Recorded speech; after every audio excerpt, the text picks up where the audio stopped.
Becky. And I'm Sarah. And we are here to do a special Bickering Books list. Today is March 15th, and we are going to tell you about the best 3 books that we read in the last 30 days. These are not necessarily teen books. Some are children's books. We might even at some point have an adult book mentioned. They're not new either. They're not always new, but they're just the best books that we read in the last month that we wanted to share. And I will go first. My first one is actually a tween book called Yours Truly by Heather Vogel-Frederick, who is known for writing the Mother-Daughter Book Club. It is about a girl named Truly whose family is relocated from Texas to a small town in New Hampshire where her family is now running a bookstore. And this is the second book in the series, and in this book there is a Maple Madness festival and somebody is stealing maple syrup from trees.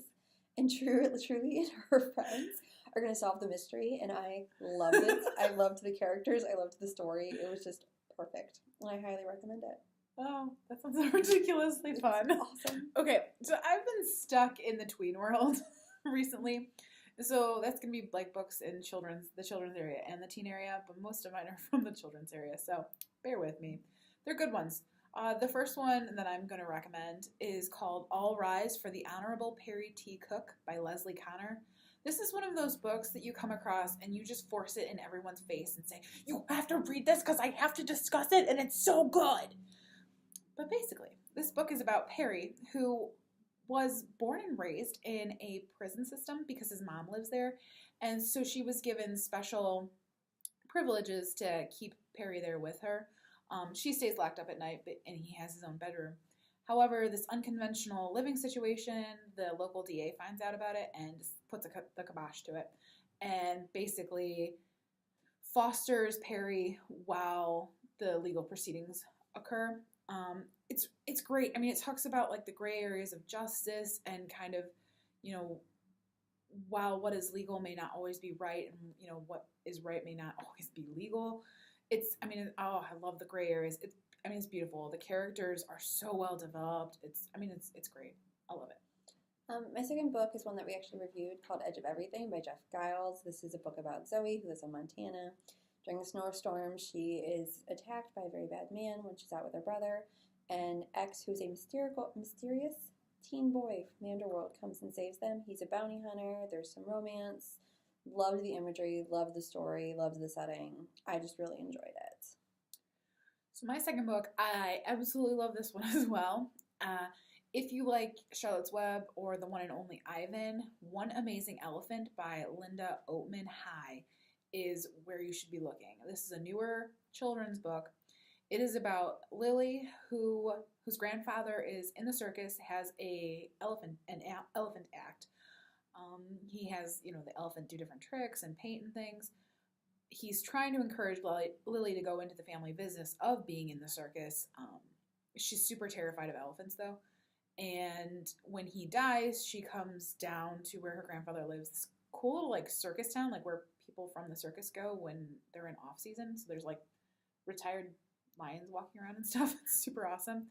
But anyway, while there, she's coming to terms with her grief alongside Queenie Grace, the elephant, who is also grieving for the loss of the grandfather, and they kind of connect in different ways, especially through art, because they both paint. So it's beautiful. Elephants are one of the only animals that can grieve.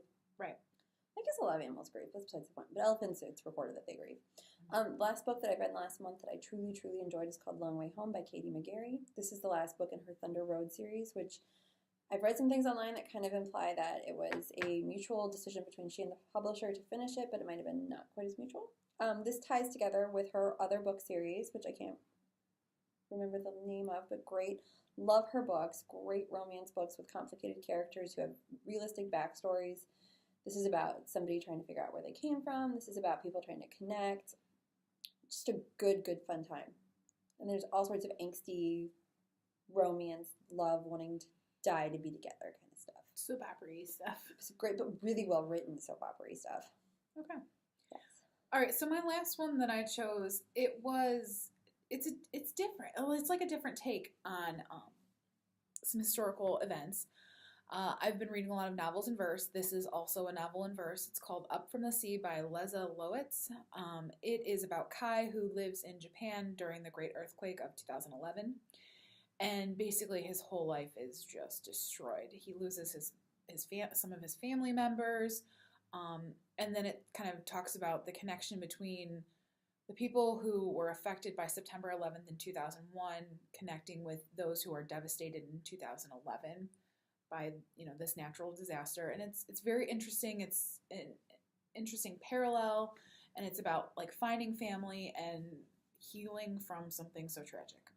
It's very good. And those are our favorite 3 books of the last month, and we'll be back next month with 3 more that we think you should read. Alrighty, so see ya. Bye. Adios.